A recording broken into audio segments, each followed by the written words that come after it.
अस्सलामुअलैकुम व्यूवर्स, क्या हाल है। उम्मीद करती हूँ बिल्कुल ठीक ठाक होंगे, फ़िट एंड फाइन होंगे। Welcome back my YouTube channel. तो कैसे हैं आप लोग? बिल्कुल ठीक ठाक होंगे। ये अरशमान के पापा मतलब मेरे प्यारे प्यारे हस्बैंड ये नाश्ता कर रहे हैं सुबह के वक्त। ये अमूमन चाय पराठे खाते हैं और चाय पराठे के अलावा ये सालन वगैरह के साथ रोटी नहीं खाते हैं सुबह के वक्त, तो इसीलिए चाय पराठा से नाश्ता कर रहे हैं। और अब ये दफ्तर जाने की तैयारी तकरीबन अब ये 8:45 की टाइमिंग है। ये दफ्तर चले गए क्योंकि 9 बजे इनके दफ्तर में एंट्री होती है। तो इनके जाने के बाद ये होता है कि 9 से 11 मेरे सेंटर की टाइमिंग होती है और सेंटर की लड़कियां अब आ चुकी हैं। तो 9 बजे से तक ये लोग आ जाती हैं। ये देखिए अब मैं किस तरीके से सिखाती हूँ। मैं जब सिलाई सिखाती हूँ तो बिल्कुल प्रॉपर तरीके से कॉपी में मतलब ग्राफ वगैरह ड्रॉ करने के बाद सिखाती हूँ। ये जो है मरियम इनका नाम है, तो इनको अभी सही से कटिंग नहीं आती, तो इसीलिए मैंने इनको पहले पेपर में ही कहा है कि आप पेपर में काटो। अब जो दूसरी मेरे पास बच्ची है वो माशाल्लाह ठीक है, मतलब सिलाई उनको समझ आ रही है, तो इसीलिए वो मशीन में बैठी हैं और वो एक फ़्रॉक बना रही हैं। तो इनके काम के साथ साथ फिर मैं 9 से 11 ये होता है कि मैं इनके साथ ही होती हूँ और 11 के बजे के बाद फिर मैं अपनी कुकिंग करती हूँ। तो आज तो बहुत ही स्पेशली कुकिंग है और आज मैं आप लोगों के साथ अपनी जो कुकिंग है वो भी शेयर करूँगी। आज मैं बना रही हूँ चने वाले चावल, जिसको चना पुलाव भी कहते हैं और चने वाले चावल भी कहते हैं, जो मर्ज़ी आप कह लें। तो चने वाले पुलाव के लिए मैंने जो चना है वो रात को ही भिगो के रख दिया था, पूरी रात भिगोया। उसके बाद मैंने एक प्रेशर कुकर में इसमें मतलब जितने चने हैं उससे मतलब 2 गुना ज़्यादा पानी मैंने डाल दिया है। अच्छा, और जब मैं चने बॉयल करती हूँ ना तो थोड़े से नमक भी डाल देती हूँ उसके साथ ही ना।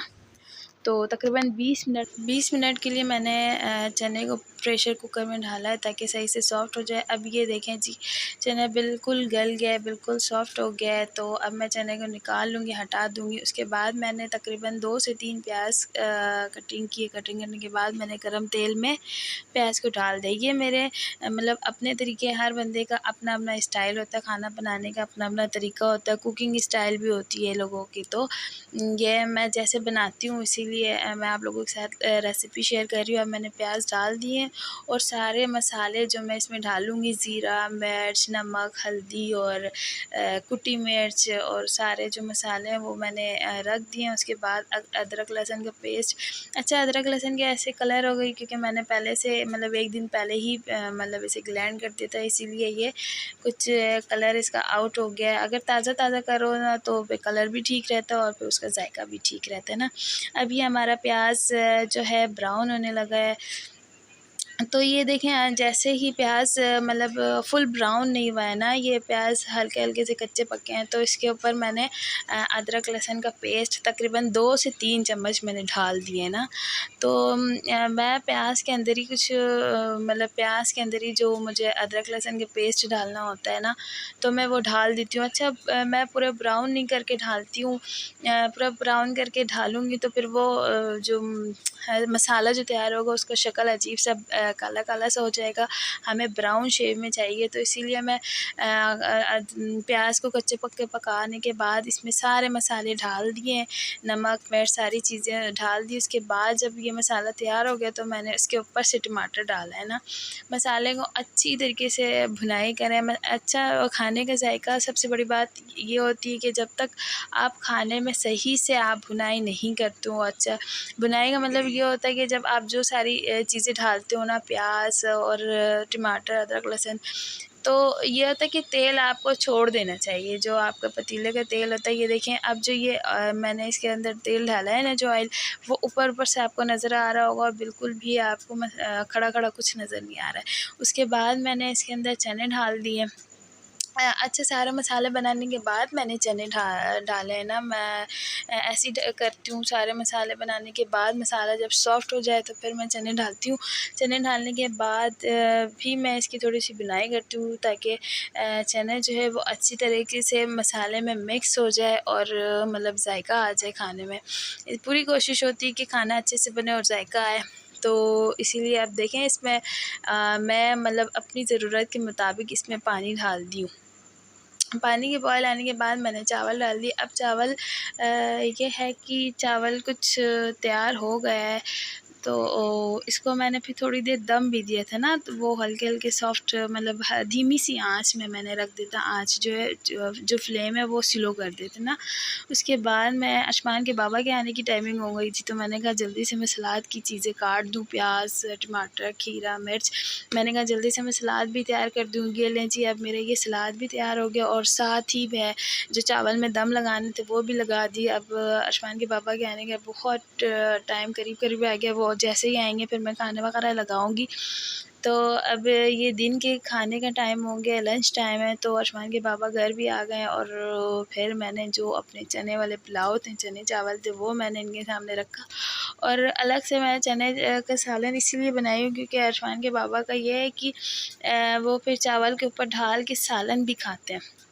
जैसे अगर चिकन पुलाव बनाओ तो चिकन पुलाव के ऊपर फिर ये चिकन का सालन भी डाल के खाते हैं। अगर चने वाला पुलाव बनाओ तो फिर चावल के ऊपर डाल के ये चने के सालन भी खाते हैं। इसीलिए फिर मैंने थोड़ा-सा इनके लिए मैं चने का सालन बना ली थी और साथ सलाद वग़ैरह था।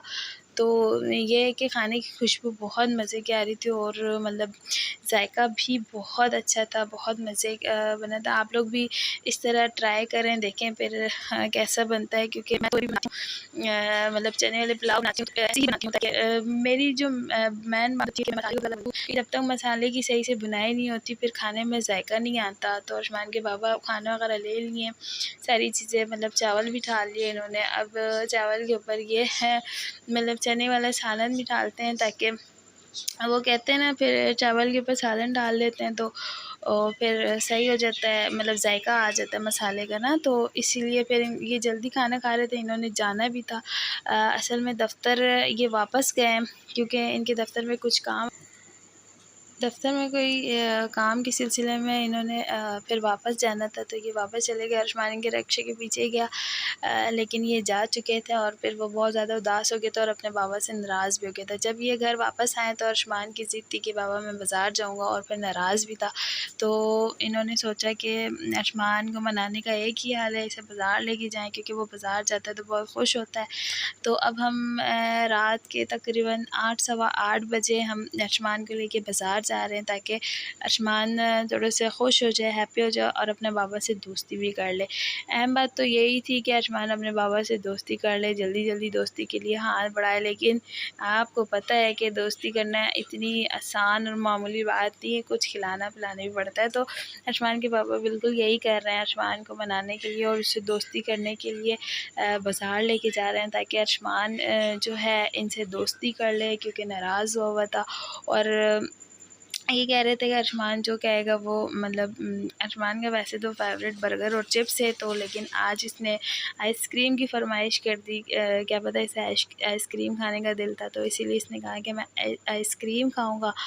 तो ये फिर अपने पापा से कहा और इसके पापा ने फिर आइसक्रीम लाया, तो आइसक्रीम खा रहा है अरशमान। और मनाने का सिर्फ़ एक ही आसान तरीका था कि अरशमान को कुछ बाज़ार ले जाया जाए और इसकी फ़रमाइशें पूरी करे।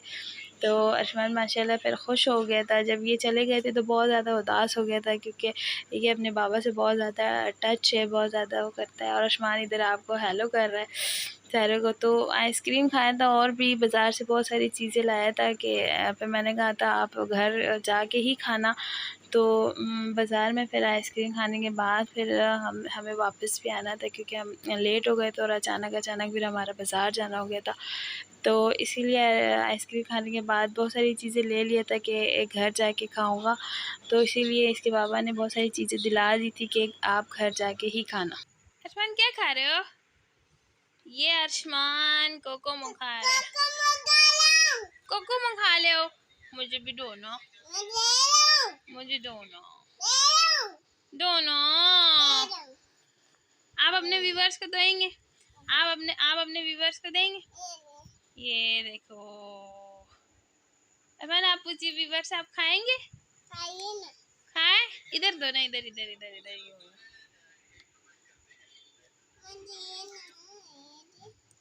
ये सारा ये जो है कोको आप लोगों के लिए अरशमान दे रहे हैं, अपने प्यारे प्यारे दोस्तों को, व्यूवर्स को। अरशमान मम्मा को भी देंगे। अच्छा जल्दी से अल्लाह हाफिज कर दो। बोलिए अल्लाह हाफिज। लाइक करो, सब्सक्राइब करो और शेयर करो। मिलते हैं अगले व्लॉग में। अल्लाह हाफिज, बाय बाय।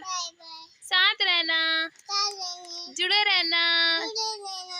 अल्लाह निगहबान। अल्लाह हाफिज।